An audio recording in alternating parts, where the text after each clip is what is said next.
ஏன்னா இங்கே உள்ள மக்களுக்கு போக்குவரத்து வசதி கொஞ்சம் குறைவு, கடல் தாண்டி தான் போகணும். அப்படி இருக்கிற போது இந்த வைத்தியசாலை சகல வசதிகளோடு ஒரு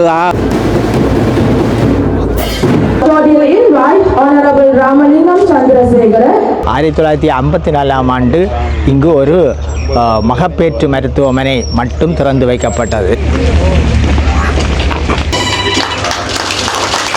இலங்கை கடற்படையினருடைய முற்றுமுழுதான பங்களிப்புடன் நான் புலம்பெயர் நாட்டிலிருந்து டென்மார்க் நாட்டிலிருந்து வருகிறேன். அமைச்சர் சந்திரசேகரர்களுக்கு மாலை அணிவிக்கின்ற நிகழ்வு இடம்பெற்றுக் கொண்டிருக்கிறது. புலம்பெயர் வாழ் அனைத்து உறவுகளுக்கும் இந்த நேரத்தில் நன்றி. தீவு பதிவாளர் மக்கள் எந்த போக்குவரத்து வசதியுமின்றி நோய்வாய்ப்பட்ட நிலையில் பிரசவ வேதனையால் பல இழப்புகளை நாங்கள் சந்தித்திருக்கின்றோம். தாய்கள வணக்கம். மற்றும் ஒரு காலி வாயிலாக நினைஞ்சிருக்கிறோம். தொடர்ச்சியாக 5வது நாளாக நைனாதீவில் நிற்கிறோம். நேற்றைய நாளில் கப்பல் திருவிழா காவலிகள் எல்லாமே போட்டுட்டு இன்றைய நாள் அதிகாலை வேளையில் வெளிக்கிடுவோம் அப்படின்னு சொல்லி பார்த்தீங்கன்னா இன்றைக்கு நைனாதீவில் வைத்தியசாலை திறந்து வைக்கிறாங்க. அது மட்டும் இல்லாமல் இந்த வைத்தியசாலையை திறந்து வைக்கிறதுக்காக அமைச்சர்கள் மேலே எல்லாமே வராங்கன்னு சொல்லி சொன்னாங்க. அதனால் இன்றைய நாளில் நயனாதீவில் ஏற்கனவே வைத்தியசாலை இருந்தாலும் அருகில் இருக்கின்ற ஒரு காணியில் இன்னும் ஒரு புதிதாக ஒரு கட்டடம் கட்டி பார்த்தீங்கன்னா இன்றைய நாளில் அமைச்சர்கள் மேலே எல்லாம் திறந்து வைக்கிறாங்க. இன்றைய நாளில் இந்த திறப்புலா வைபவம் எப்படி நடக்குதுன்றது தான் இந்த காணொலி வாயிலாக காட்ட போகிறேன். இப்போ நாங்கள் இந்த வைத்தியசாலை முன்பாகத்தான் நிற்கிறோம். பாருங்கள், இன்னும் ஒரு சொற்ப வழியில் அமைச்சர்கள் மேலே எல்லாமே இந்த வைத்தியசாலையை திறந்து வைக்க இருக்காங்க. அது மட்டும் இல்லாமல் இதில் நீங்கள் பார்க்கக்கூடிய இருக்கும். இதில் பாருங்கள், பிரதேச வைத்தியசாலை நைனாதீவு என்று சொல்லி இந்த பேர் பலகை எல்லாம் போட்டிருக்காங்க. அது மட்டும் இல்லாமல் இந்த பக்கங்களில் பாருங்கள், போலீஸாரெல்லாம் நிற்கிறாங்க. போலீஸார் இராணுவத்தினர் நிற்கிறாங்க. அது மட்டும் இல்லாமல் முன்னுக்கு இந்த மாலைகள் வாழை குலைகள் எல்லாமே கட்டி சிறப்பான முறையில் ஒழுங்கு செஞ்சுருக்காங்க. நாங்கள் பழைய வைத்தியசாலை முன்பாக நிற்கிறோம். வருகின்ற அமைச்சர்கள் மேலே வரவேற்கிறதுக்காக பாருங்கள், அரசாங்க உத்தியோகர்கள் எல்லாருமே இதில் நிற்கிறதை பார்க்கக்கூடிய மாதிரி இருக்கிறது. வணக்கம். 1931 ஆண்டு வைத்தியசாலைக்கென இங்கு காணி ஒதுக்கப்பட்டது. இருந்த போதிலும் 1952 ஆண்டு அப்போதைய போக்குவரத்து அமைச்சராக இருந்த சர் ஜான் கொத்தலாவலே அவர்கள் அத்திவாரக்கல்லை வைத்து 1954 ஆண்டு இங்கு ஒரு மகப்பேற்று மருத்துவமனை மட்டும் திறந்து வைக்கப்பட்டது. அதைத் தொடர்ந்து இங்கு ஆண் பெண்களுக்குரிய விடுதிகள் கட்டப்பட்டு இது ஒரு பிரதேச வைத்தியசாலையாக இருந்த போதிலும் இங்கு வெளிநோயாளர் பிரிவு என்ற ஒரு கட்டிடத் தொகுதி இருக்கவில்லை. அது இன்றைக்கு எங்களுடைய புலம்பெயர் உறவுகளாலும் ஜெர்மன் செஞ்சிலுவ சங்கத்தின் உதவியோடும் இலங்கை செஞ்சிலுவ சங்கத்தின் உதவியோடும் இலங்கை கடற்படையினருடைய முற்றுமுழுதான பங்களிப்புடன் இன்றைக்கு கட்டப்பட்டு இன்று திறந்து வைக்கப்படுவதையிட்டு நாங்கள் நைனாதீவு மக்களாகிய நாங்கள் பெருமைப்படுகிறோம், மகிழ்ச்சி அடைகின்றோம். தொடர்ந்து இந்த கட்டிடத்திலே இந்த மக்களுக்கான சேவை, வெளிநோயாளர் பிரிவு சேவை இங்கே வழங்கப்பட இருக்கின்றது. இதற்கு இன்றைக்கு எங்களுடைய மத்திய சுகாதார அமைச்சர் அவர்கள் இங்கே வருகை தந்து இந்த கட்டிடத்தை எங்களுக்கு கையளிக்க இருக்கின்றார் என்ற நல்ல செய்தியையும் உங்களுக்கு இந்த சந்தர்ப்பத்திலே தெரிவித்துக் கொள்ள விரும்புகின்றேன். வைத்தியர் கேதீஸ்வரன் டாக்டர் அவர்கள் இப்போ வந்துக்கிற இந்த இடத்துக்கு பாருங்க. நான் டாக்டர் நவரத்ன ராஜா. இந்த மோமெண்ட் இப்போ நான் இப்பொழுது மூளாய் கூட்டுறவு வைத்தியசாலையில் வைத்திய பணிப்பாளராக கடந்து கொண்டிருக்கிறேன். நான் பிறந்த ஊர் நயனாதேவி. நயனாதேவியில் 2 வருடம் வைத்திய அதிகாரியாக கடமை புரிந்த அனுபவம் எனக்கு இருக்கிறது. இந்த வைத்தியசாலை திறம்பட தொழில்படுவதற்கு முக்கியமான தேவையாக இருந்தது ஒரு வெளிநோயாளர் பிரிவு. அந்த பிரிவு சுகாதார திணைக்களத்தால் ஆர்வமாக செயல்பட முடியாததினால் எங்கள் புலம்பெயர் உறவுகளை ஒன்று திரட்டி திருமதி வாசன் சிவபிரகாசம் ஜெர்மனியில் வோடன்டோஃபில் அமைந்துள்ள செஞ்சிலுவ சங்கத்தின் அனுசரணின் ஆதரவுடனும் எங்கள் புலம்பெயர் உறவுகள் ஐரோப்பாவில் உள்ள பெரிய பிரித்தானியா, பிரான்ஸ், சுவிட்சர்லாந்து, நெதர்லாண்ட்ஸ், கனடா, வட அமெரிக்காவில் கனடா ஆகிய இடங்களில் கிட்டத்தட்ட 140,000 யூரோஸ் 60 மில்லியன் ரூபாய் திரட்டி அந்த கட்டிடம் கட்டுவதற்கு 90 மில்லியன் தேவைப்பட்ட போதும் 30 மில்லியன் எங்களிடம் இருக்காத போது ஸ்ரீலங்கா கடற்படை அணுகி அவர்களது தொழில்நுட்பத்தை உபயோகித்து கட்டிடத்தை கட்ட அவர்கள் ஆர்வத்துடனும் முழு மூச்சுடனும் வந்து ஒரு திறமையான மிக கனகச்சிதமாக தங்கள் வேலையை குறுகிய காலத்திற்குள் திறம்பட செய்து முடித்தமை எல்லோரும் பாராட்டுக்கும் உரியது. இந்த வெளிநாடுகளுக்கு திறம்பட உதவுவது கட்டடம் மாத்திரமல்ல, கட்டடத்திற்குள் இருக்கும் மனித வளம், பொருள் வளம், வினைத்திறன் முதலியவை தேவை. அதற்கான வளங்களை சுகாதார திணைக்களம் இப்போவாவது செய்து அந்த வைத்தியசாலையை முழு திறனுடன் செயல்படுவதற்கு உதவி செய்ய வேண்டும் என்று எல்லோரும் ஊர் மக்கள் சார்பில் கேட்டுக்கொள்கிறேன். நன்றி, வணக்கம். இப்பொழுது அமைச்சர்கள் மேல் வந்து கொண்டிருக்கிறோம்.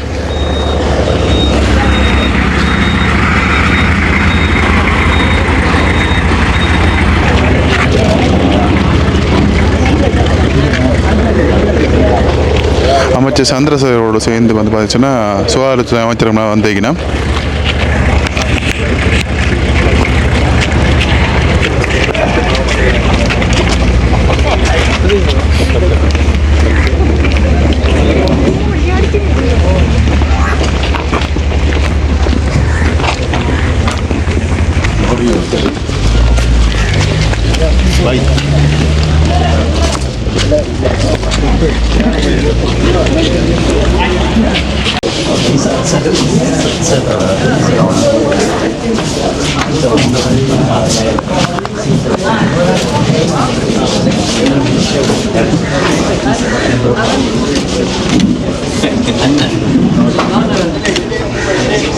விருந்தினர்களுக்கு மாலை அணிவிக்கின்ற நிகழ்வு இப்பொழுது இடம்பெற்றுக் கொண்டிருக்கிறது. அமைச்சர் சந்திரசேகர்களுக்கு மாலை அணிவிக்கின்ற நிகழ்வு இடம்பெற்றுக் கொண்டிருக்கிறது.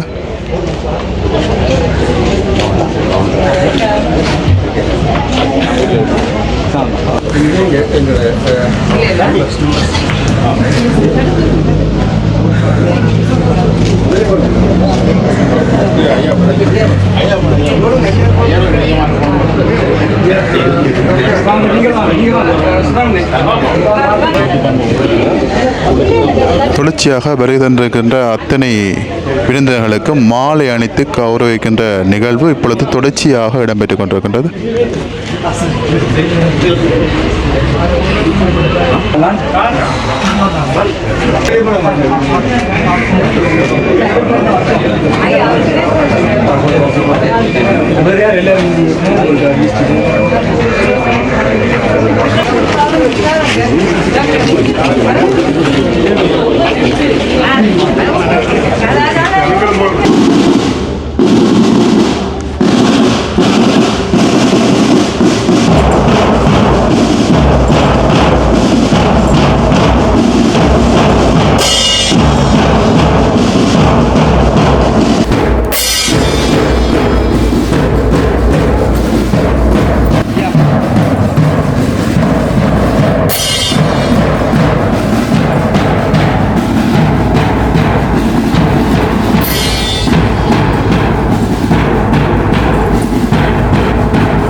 நன்னாதீவு பிரதேச வைத்தியசாலையில் புதிய வெளிநோயாளர் பிரிவு திறப்பு விழாவிற்கு வருகை தந்துள்ள அனைவரையும் இந்நிகழ்வுக்கு வருக வருக என வரவேற்கின்றோம்.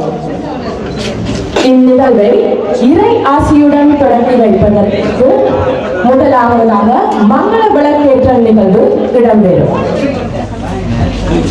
இப்பொழுது மங்கள விளக்கேற்ற நிகழ்வு இடம்பெற இருக்கிறது. And new beginning. We now invite our esteemed guests to participate in lighting of traditional oil lamp. I now invite our chief guest, Honorable Dr. Nalinda Jayadisa, Minister of Health and Mass Media, to light the oil lamp. I now cordially invite Honorable Ramalingam Chandrasekhara, Minister, Fishery, Aquatic and Ocean Resources, to light the oil lamp. I invite Honorable Nagalingam Vedanayagam, Governor of Northern Province, to light the oil lamp. I invite Honorable Dr. Sri Bhavananda Raja, Member of the Parliament, to light the oil lamp. I invite Ms. Jayarasini Paramodayam, Secretary, Ministry of Health, to light the oil lamp. Rear Admiral HNS Pereira, the Commander, Northern Naval Area, to light the oil lamp. I invite Commodore E. MCP Disanayaka, Commodore, Superintendent of Dockyard, North, to light the oil lamp. Service, Northern Province, to light the oil lamp. I invite Dr. N. Saravanabhava, Consultant, Obstetric and Gynecology, to light the oil lamp.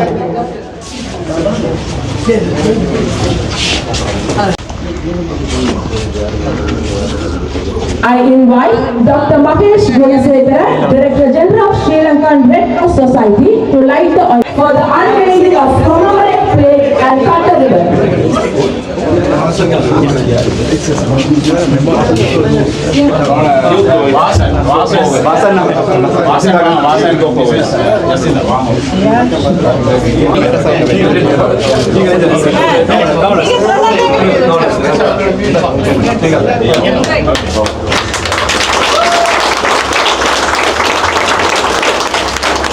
Can you read it, Dr. Margaret?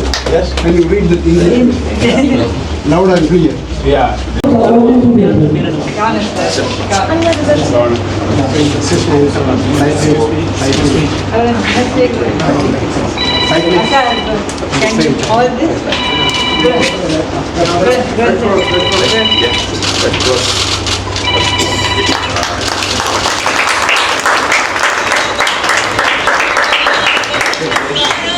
Thank you, sir.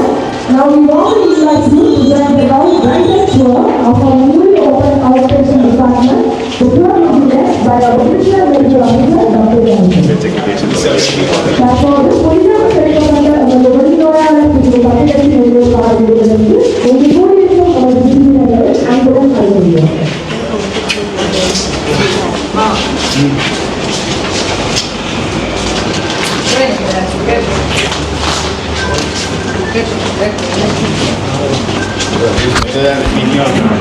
வைத்தியசாலையினுடைய ஒவ்வொரு பகுதிகளையும் வந்து இப்பொழுது பார்வையிட்டுக் கொண்டிருக்கிறார்கள் வந்த விருந்தினர்கள்.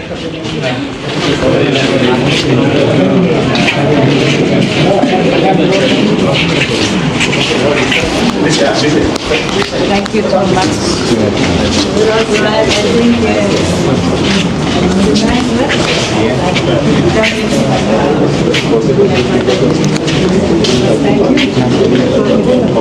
ஒவ்வொரு அறைகளையும் பார்வையிட்ட வண்ணம் இருக்கின்றனர் வந்த விருந்தினர்கள்.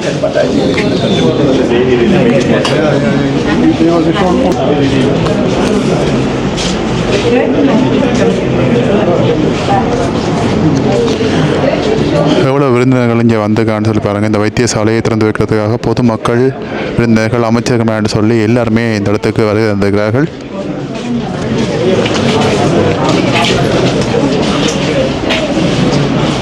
வைத்தியசாலையினுடைய ஒவ்வொரு பிரிவுகளையும் வந்து பார்வையிட்ட வண்ணம் இருக்கின்றனர்.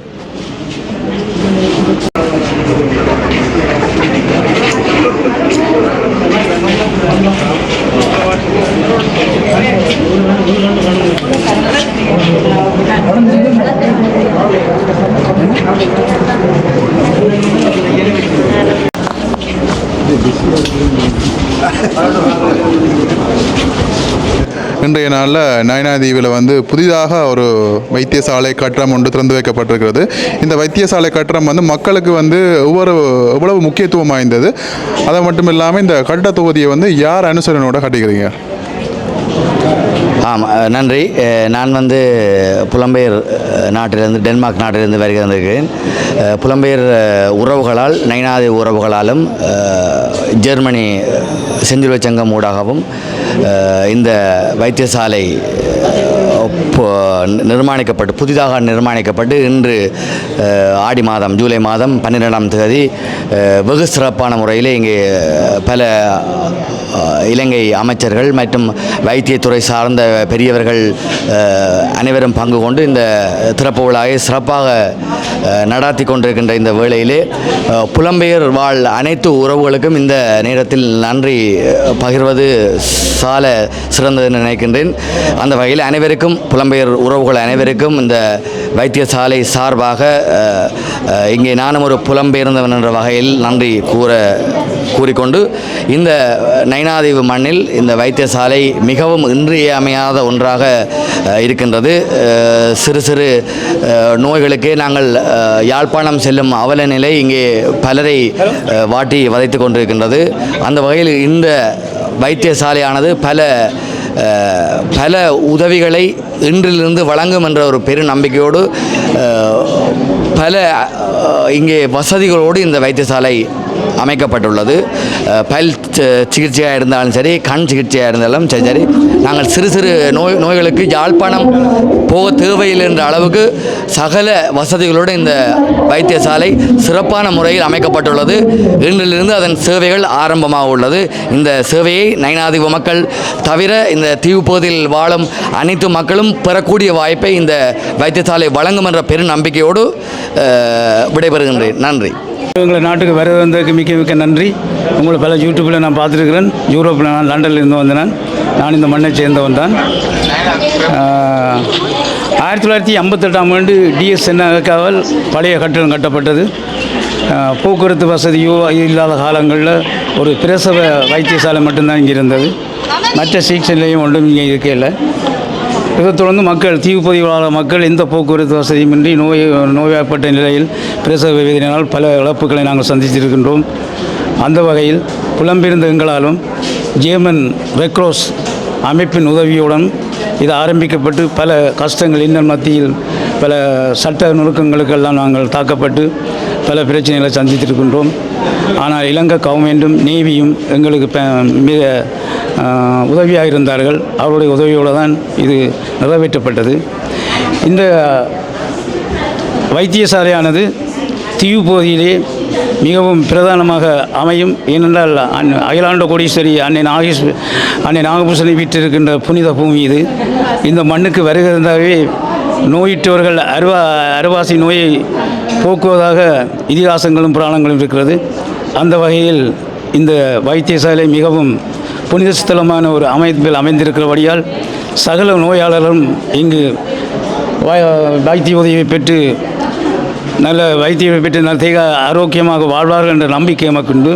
மேலும் புலம்பெயர்ந்த மக்களாக எங்களால் மேலதிக உபகரணங்கள், அதாவது பெட் மற்றும் ஸ்கான் மற்றும் ஸ்டே உதவிகளையும் நாங்கள் செய்திருக்கிறோம். அதுக்கான ஆயத்தங்களை செய்து கொண்டிருக்கின்றோம். இன்னும் சில வேலைகள் இருக்கிறது. அதுக்கான முயற்சியை நாங்கள் முயற்சித்து கொண்டிருக்கின்றோம். தொடர்ந்து நிகழ்வு நடைபெறுவதால் நீண்ட நேரம் எடுக்கவில்லை. இத்துடன் மது யூடியூப் சேனலுக்கும் நமது நன்றியையும், அவர் இந்த கஷ்டமான நிலையை வருகை தந்து எங்களை வெளியுலகத்துக்கு கொண்டதற்கு மிக நன்றியை தெரிவித்து விடைபெறுகின்றேன். நன்றி, வணக்கம்.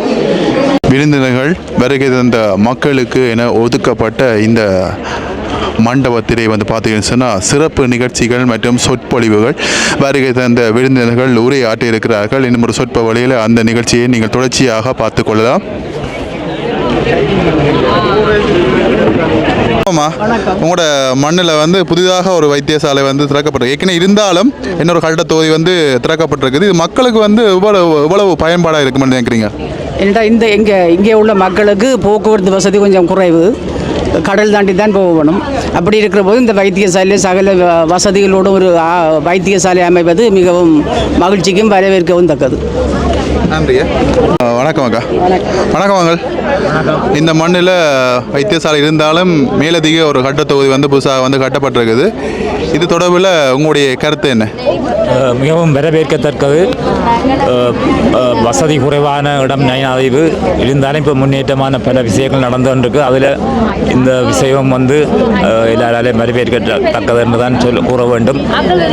மென்மேலும் இந்த இதே போல சில பாதைகளும் திருத்த வேண்டிய நிலையில் இருக்குது. அதற்குரிய நடவடிக்கைகளையும் அதற்கு உரியவர்கள் செயற்படுத்த வேண்டும் என்று மிகவும் தாழ்மையாக கேட்டுக்கொள்கிறோம். இந்த வளர்ச்சி உலகம் முழுக்க பேசப்படும். பொதுவாக நயனாதீவு என்றாலே உலகம் அறிந்த ஒரு தீவு.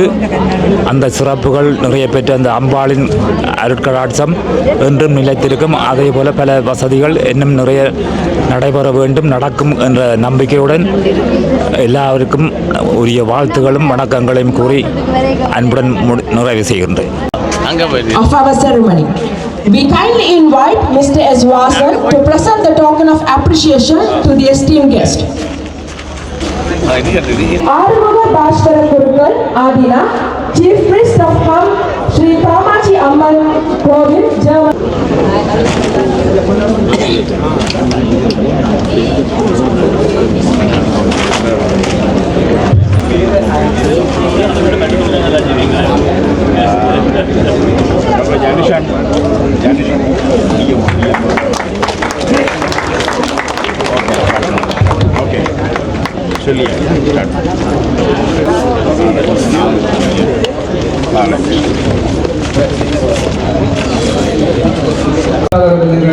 தாங்கிக்கொண்டு குருவனுடைய பாதாரங்களையும் சிரமம் தாங்கிக்கொண்டு அடியே இந்த மருத்துவமனை சிறப்பு விழாவிலே கலந்து கொள்வதை பெருமகிழ்ச்சி அடைகின்றேன்.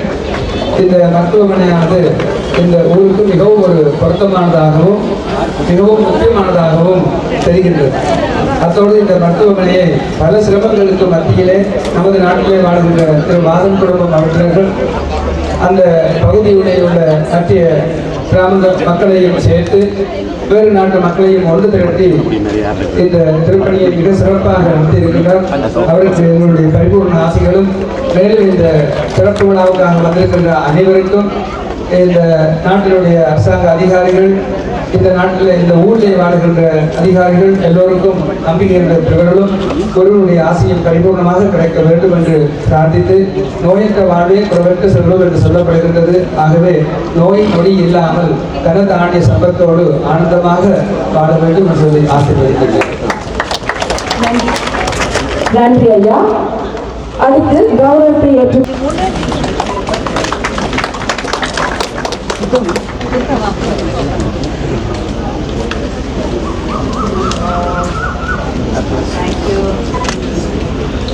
I cordially invite Reverend Father Elenius to give his address to the gathering.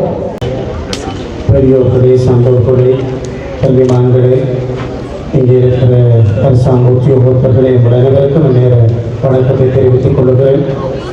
I take this opportunity to thank one and all those who are present here to toil hard to build up this hospital, those who are involved and those who are going to maintain this hospital.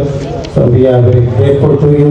We bow our heads to thank you because this island needs the hospital, because this is a basic and very needful thing for us also. So I am very pleased for here also St. Anthony's Church. I am looking after St. Francis Xavier Church at Pungudadevil, even though I used to come here for my religious services. So in this island I am happy to say that we are, four regions are together and we are for the world.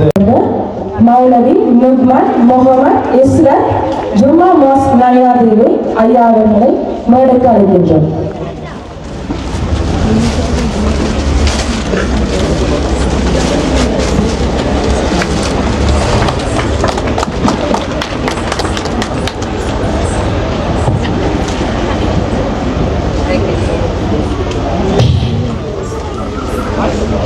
நன்றி ஐயா. Thank you so much. There are no words for that what you do. Doctor, I think without you I can't do that much. I think you do more than a doctor will do. As a native Nainadiva, I think you do that much for your effort, everything. Thank you, thank you, thank you so much.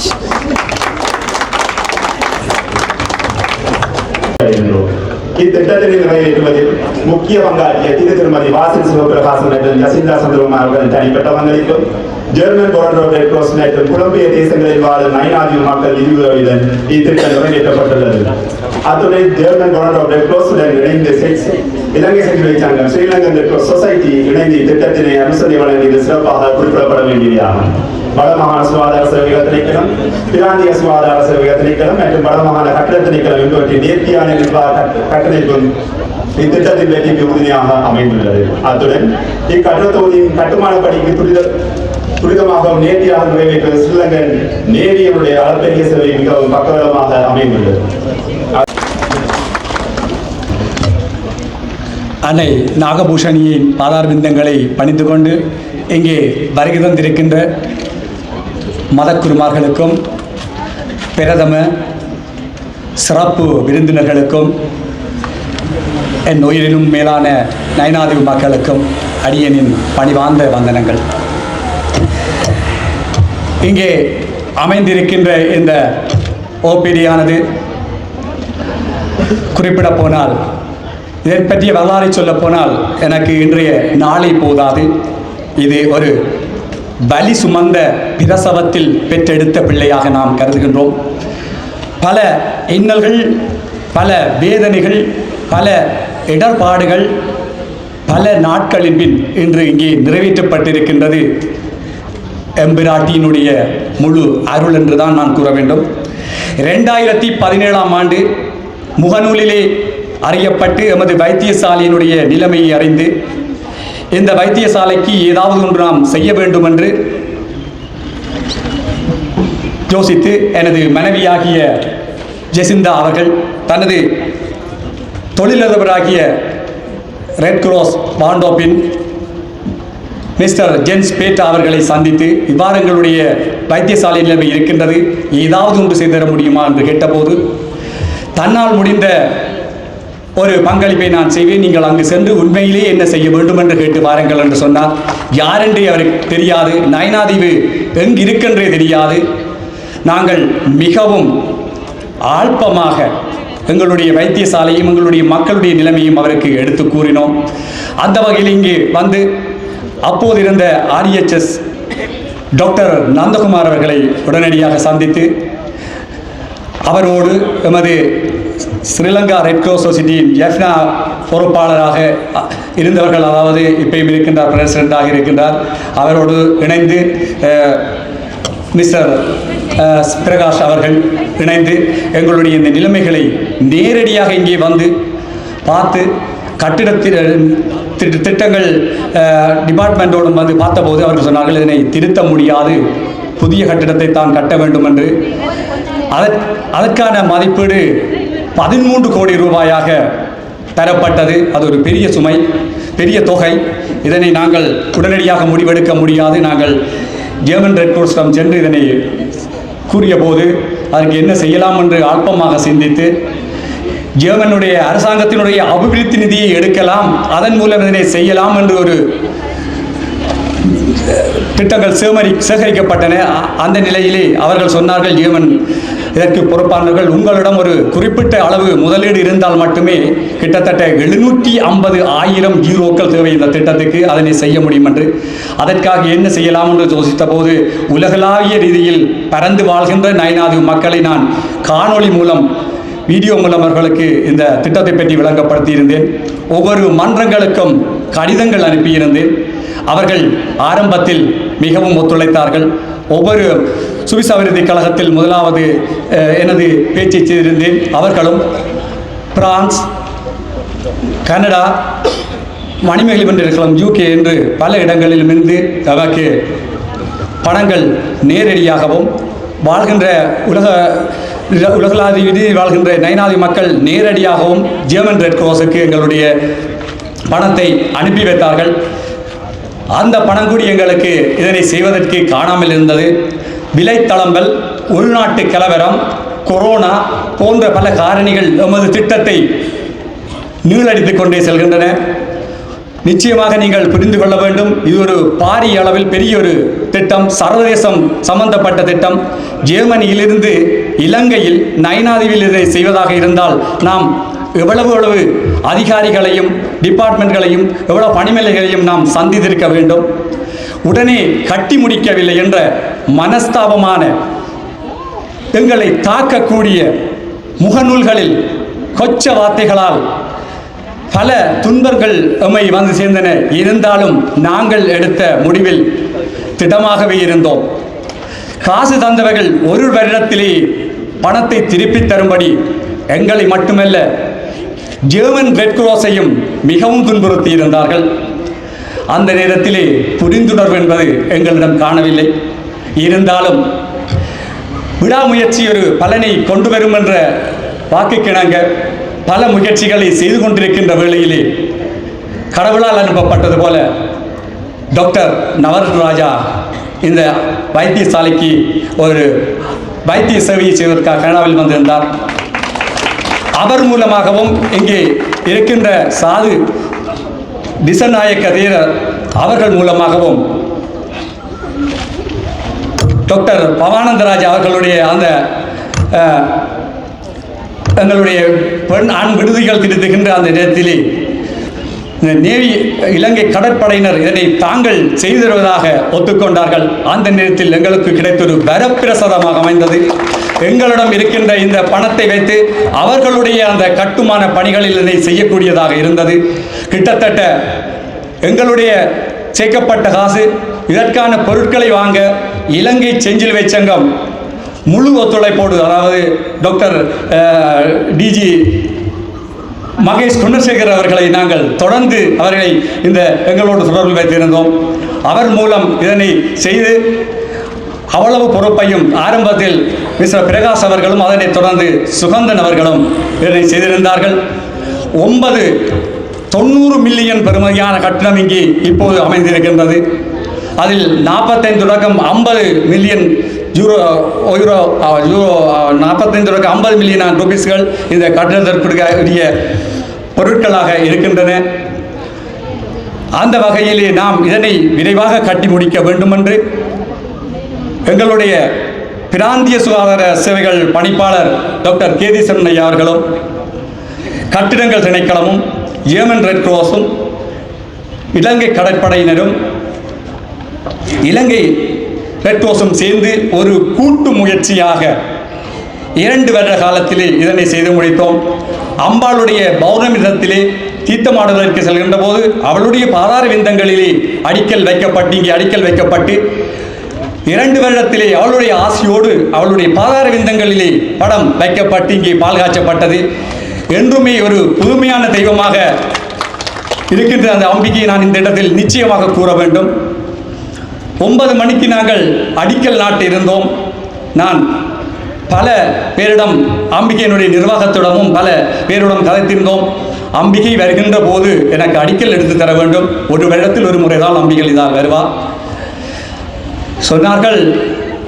அவள் எத்தனை மணிக்கு உண்மையிலே அவர்களிலும் பிள்ளையில் எத்தனை மணிக்கு வரமாட்டார் என்று தெரியாது. அம்பாள் வருகின்ற போது பல கும்பங்கள், அதில் வரவேற்பு கும்பங்கள், கோயில்கள் இருக்கின்றன, தெரியாதுன்னு சொன்னார். மிகவும் ஒரு இக்கட்டான நிலைமை. இரவு சென்றேன் அம்பிகையிடம், கேட்டேன், அம்பிகையே கல்லை உன் பாதத்திலிருந்து நான் வைக்க வேண்டும், எனக்கு வந்தே ஆக வேண்டும் என்று. அந்த நிமிடத்தில் 5 நிமிடத்துக்கு முதல் அனைத்து அதிகாரிகளும் குறுகட்டுவானிலிருந்து இங்கே வந்திறங்கினார்கள். அதன் பின்பாக 2 நிமிடத்தில் அம்பிகை வந்தாள். அங்கே அடிக்கல் வாக்கப்பட்டு வாமத குருக்களவர்கள் அங்கிருந்தே எடுத்து செல்லப்பட்டு அனைவராலும் அடிக்கல் நாட்டப்பட்டது. அவளுடைய அந்த புதுமையை, அவளுடைய அற்புதத்தை நான் சொல்ல முடியாது.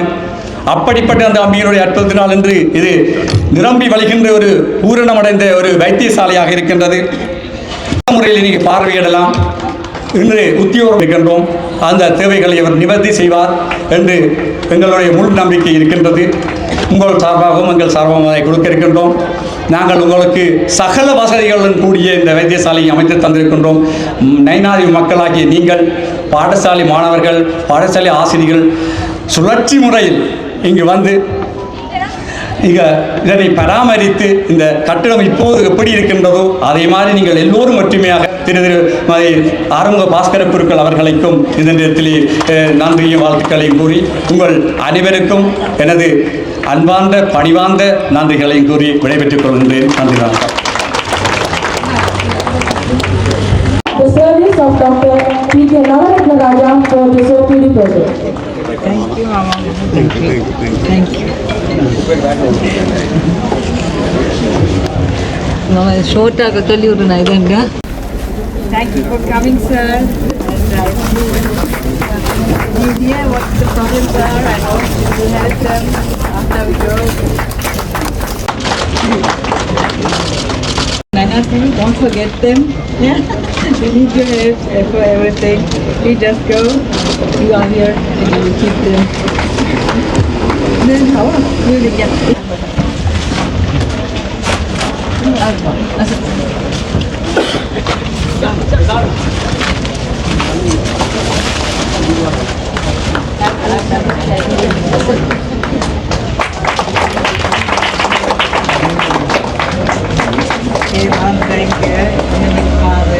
Thank you.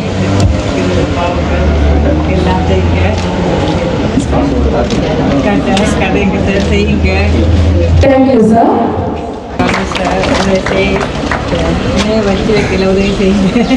Thank you for coming. Thank you. Thank you. Thank you. Thank God bless you. I love you. Thank you for your time. Thank you, Mandri. Thank you, sir. I now invite Mrs. Tanuja Murugesan, Chief Secretary of Northern Province, to receive the honor. You short page, Thank you. Give me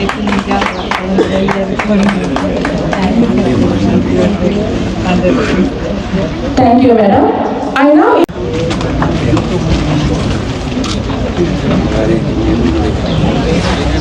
Thank you, madam. Thank you, everyone. நன்றி. எல்லோருக்கும் வணக்கம். மேடையில் அமர்ந்திருக்கின்ற எங்களுடைய அமைச்சர் அருண் ஜெயதீஷ் அவர்களே, இப்போது எனக்கு முன்னால் அமர்ந்திருக்கின்ற சகல மத தலைவர்களே, அதே போன்று எங்களுடைய பாராளுமன்ற உறுப்பினர்களான பவானந்த ராஜா இளங்குமரி அவர்களே, எங்களுடைய ஆளுநர் வேதநாயகன் அவர்களே, அதே போன்று எங்களுடைய பிரதமர் செயலாளர் அவர்களே, அதே போன்று வருகை தந்திருக்கின்ற அனைத்து அரச துறையினுடைய நிர்வாகிகளே, அதிகாரிகள், அதே போன்று இந்த நிகழ்வில் கலந்து கொண்டிருக்கின்ற உள்நாட்டு வெளிநாட்டு அனைவருக்கும் எனது வணக்கத்தை தெரிவித்துக் கொண்டு இந்த நிகழ்வை நான் பார்க்கின்ற வேறு விதமாக முதலாவதாக இதை ஒரு வாசனுக்கும் ஜசிந்தாவுக்கும் முதல் நன்றியை தெரிவிக்கிறது. ஏன் இவ்வாறு கூறுகிறேன் என்றால், அவர்களுடைய சாதனை என்பது இது வந்து சாதாரண விளையாட்டு அல்ல. இந்த எங்களுடைய இன்றைக்கு நயினாதீவுக்கு இன்றைக்கு முழு உலகத்தையே ஒன்று சேர்த்திருக்கிறார். உலகத்தில் வாழ்கின்ற அனைவருடைய அன்பையும் பாராட்டையும் பெற்றிருக்கிறார். அது மாத்திரமல்ல, நமது ஒரு சில பிற்போக்கான நபர்களால் கூறப்படுகின்ற இன்னமும் இந்த நாட்டில் இன ரீதியாக மத ரீதியாக மக்களை பிரிக்கின்ற செயற்பாடுகளுக்கு எங்களுடைய கடற்படையினுடைய உதவியை பூரணமாக பெற்றிருக்கிறார்கள் வாசனம். அதன் மூலமாக இந்த வைத்தியசாலை என்பது வெறுமனே உருவான ஒன்றல்ல. இது லண்டனா, பிரான்ஸா, ஆஸ்திரேலியாவா, கனடாவா, சுவிஸா எல்லா நாடுகளும் சேர்ந்து தமிழா, சிங்களமா, முஸ்லிமா, பேகரா, நெறையா அதுகளும் சேர்ந்து மறுபுறத்தில் பார்க்கின்ற பொழுது இராணுவமா, கடற்படையா அல்லது விமானப்படையா, கடற்படையா அனைவருடைய ஒத்துழைப்பு இதில் சேர்ந்து அந்த வகையில் இந்த வேலையை செய்வதற்கு ஆரம்ப முயற்சிகளை மேற்கொண்டு அதற்காக தங்களை அர்ப்பணித்ததாக அவர்களை கூறுகின்ற அவர்களுடைய சொந்த வாழ்க்கையும் விட்டு இதற்காகவே பாடுபட்ட முதலாவது வாசன் அவர்களுக்கும் ஜசிந்தா அவர்களுக்கும் மீண்டும் எனது நன்றியை நான் தெரிவித்தேன்.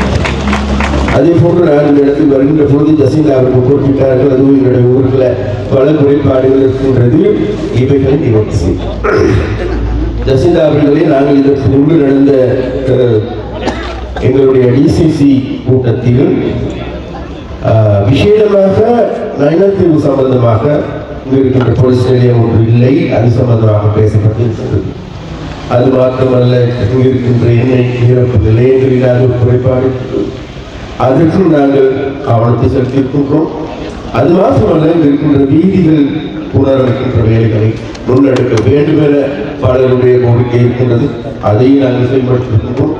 அது மாத்திரமல்ல, எங்களுக்கு தேவை இருக்கின்றது விசேடமாக கிராமப்புறங்களை, பின்தங்கிய பிரதேசங்களை முன்னேற்றுவதே எங்களுடைய அரசாங்கத்தினுடைய பிரதானமான நோக்கம். அதற்காகவே இந்த வருடம் மாதம் 1700 பில்லியன் ரூபாய் 1700 பில்லியன் ரூபாய் இந்த அபிவிருத்தி பணிகளுக்காக நாங்கள் ஒதுக்கியிருக்கிறோம்.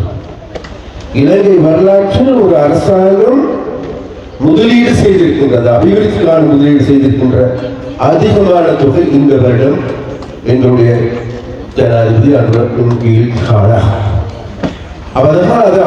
அதனுடைய செயற்பாடுகள் நோக்கி இப்பொழுது நாங்கள் ஆரம்பிக்கிறோம். அந்த வகையில் உங்களுடைய குறிக்கட்டுவான் சக்தி எதிர்வரும் காலங்களில் ஒரு நவீன சக்தியாக மாற்றி அமைப்பதற்கான நடவடிக்கைகள். அது மாத்திரமல்ல, இவ்வாறு பல வேலைகளை இந்த பிரதேசங்களில் முன்னெடுப்பதற்கு, நவீன வீதிகளை காண்பதற்கும், அதே போன்று எங்களுடைய பழைய யாழ்ப்பாணத்தை பார்ப்பதற்கும், பழைய மனவற்றை சர்வதேச விளையாட்டு மைதானம் ஒன்றை அமைத்திட வேண்டும் என கேட்டிருக்கிறார். அது மாத்திரமல்ல, எங்களுடைய இந்த 5 வருடங்கள் முடிவதற்கு முன்னர் ஒரு சர்வதேச கிரிக்கெட் போட்டியும் கூட இங்கு நடைபெற்றிருக்க வேண்டும் என்று நான் அந்த வகையில் இப்பொழுது, அதாவது தமிழர்களுக்கு நம்பிக்கை இழந்திருக்கின்ற சூழல், தமிழர்களுடைய வாழ்வு கேள்விக்குறியாக இருக்கின்ற நேரத்தில், தமிழர்களுடைய இருப்பு கேள்விக்குறியாக இருக்கின்ற நேரத்தில் அந்த தமிழர்களுடைய இருப்பை தக்க வைத்துக் கொள்வதற்கான ஒரு நம்பிக்கையான இலங்கையை கட்டியெழுப்ப வேண்டிய தேவை. சின்ன உதாரணங்களை மாற்றம் சொல்லிவிட்டு நான் இருக்கிறேன் என்றால், இதை நான் சொல்லாவிட்டால், இந்த இடத்தில் இதை சொல்லாவிட்டால் புரியாது என்று நான் எனது மனம் சொல்கிறேன். எந்த வகையில் எங்களுடைய தமிழுடைய இருப்பு கேள்விக்குறியாக இருக்கின்றது என்றால், ஒரு சில தமிழ் அரசியல்வாதிகள் சொல்லுவாங்க, அங்கே அது வந்துட்டு, இது வந்துட்டு, அங்கே சிங்களவன் வந்துட்டா, தமிழன் வந்துட்டா, யார் வந்துட்டு, இதெல்லாம் கதை அதுகள் இருக்குது. ஆனால் இனி அப்படி நடக்க போகுது அது இருந்தால் போதில் கூட எங்களுடைய இருப்பு கேள்விக்குறியாக சொன்னால், உங்களுக்கு எல்லோருக்கும் 1981ஆம் ஆண்டு எங்களுடைய மொத்த மக்கள் தொகை யாழ் மாவட்டத்தில் 8,30,000. அந்த வளர்ச்சி அதே விதத்தில் வளர்ந்திருந்தால் இன்னைக்கு 14 லட்சத்துக்கு 16 லட்சத்துக்கு இடைப்பட்ட மக்கள் இருந்திருக்க வேண்டும். ஆனால் இன்றைக்கு இருப்பது எங்களுக்கு 6,30,000 மக்கள். வெளியில போயிட்டோம் அல்லது கடந்த யுத்தத்தால் பார்த்துட்டு போட்டோம், அது வேற. அப்ப இன்றைக்கு வேகமாக வெளிநாட்டில் நோக்கி நகர்ந்து போகிறோம். மரபம் எடுத்துக்கொண்டால் அன்றைக்கு எங்களுக்கு 11 பாராளுமன்ற உறுப்பினர்கள், இன்றைக்கு 6 உறுப்பினர்கள். மேல் மக்கள் தொகை குறைந்திருக்கின்றது. அதனால் அடுத்த வருடம் அடுத்த பாராளுமன்றத்தில் எங்களுக்கு 4ஆம் உண்டாண்டு சொல்லிக்கிறோம். அப்ப தமிழ் மக்களுடைய அரசியல் இருப்பு எல்லா வகையிலும் கேள்விக்குறிதான். அப்ப இந்த கேள்விக்குறியாக இருக்கின்ற மக்களுடைய வாழ்க்கையை மிக கட்டியில் புரியும். நான் சொல்றேன், இந்த நாட்டில், அதாவது மக்கள், இங்க இருக்கின்ற மக்கள், இங்க இருக்கின்ற இளைஞர்கள், யுவதிகள் வெளிநாட்டுக்கோ அல்லது வேறு தொழில்களுக்கோ வேகமாக செல்வதை தடுத்து இலங்கைக்கு இருக்கலாம் அல்லது யாழ்ப்பாணத்தில் இருக்கலாம். யாழ்ப்பாணத்தில் நல்ல தொழிற்சாலைகள் உருவாகி இருக்கின்றன, நல்ல அபிவிருத்தி திட்டங்கள் உருவாகி இருக்கின்றன. என்ற ஒரு தோற்றப்பாடு உருவாக்காத வரைக்கும் அல்லது அவ்வாறான செயற்பாடுகளை நடைமுறையில் சாத்தியப்படுத்தாத வரைக்கும் எதுவுமே சாத்தியம். நாங்கள் இன்றைக்கு